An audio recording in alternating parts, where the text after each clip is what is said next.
اسی لیے اس صورت کے جو مضامین ہیں وہ مضامین ایسے ہیں کہ اللہ تبارک و تعالیٰ نے پورے قرآن کریم میں ان مضامین کی وضاحت فرمائی ہے.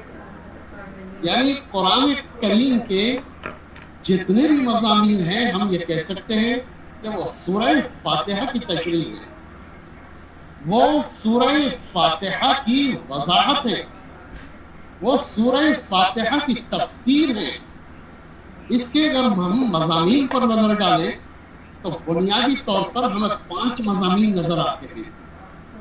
سب سے پہلا مضمون ہے توحید کا مضمون، الحمدللہ رب العالمین الرحمن الرحیم. توحید کا جو مضمون ہے اس کا آغاز ہوا اللہ تبارک و تعالیٰ کی تعریف سے، اور تعریف سے اس طرح آغاز ہوا کہ دیکھیے بندے کی زبان پر یہ دعا جاری کی گئی کہ بندہ جو ہے وہ تعریف سے آغاز کر رہا ہے اللہ تبارک و تعالیٰ. الحمدللہ رب العالمین، تعریف اس خدا کی کہ جو تمام جہانوں کا رب. دیکھیے اس میں جب آگے بلاغت کا موضوع آئے گا تو اس وقت ہم آپ کو بتائیں گے کہ یہ بھی کہا جا سکتا تھا احمد اللہ رب العالمین، یہ بھی کہا جا سکتا تھا. نہیں، قرآن کریم جو ہے اس میں ہر جگہ اسلوب عجیب و غریب ہے. وَأَقَامَ الصَّلَاةَ وَآتَى الزَّكَاةَ جملہ فعلیہ چل رہا ہے. وَالْمُوفُونَ بِعَهْدِهِمْ، یہاں کہا جا سکتا وَأَوْفَىٰ عَهْدَهُ، نہیں، جملہ فعلیہ ہٹا کر جملہ اسمیہ کو کیوں لایا گیا؟ اس کی وجہ یہ ہے، دیکھیے جملہ اسمیہ میں دوام اور استمرار کی کیفیت پائی جاتی ہے. یعنی بندہ جو تعریف کر رہا ہے اللہ تبارک و تعالیٰ کی تو یہ تعریف وقتی نہیں ہے، عارضی نہیں ہے، تھوڑی دیر کے لیے نہیں ہے، بلکہ یہ تعریف جو ہے بندہ کرے گا پیدائش سے لے کر موت تک.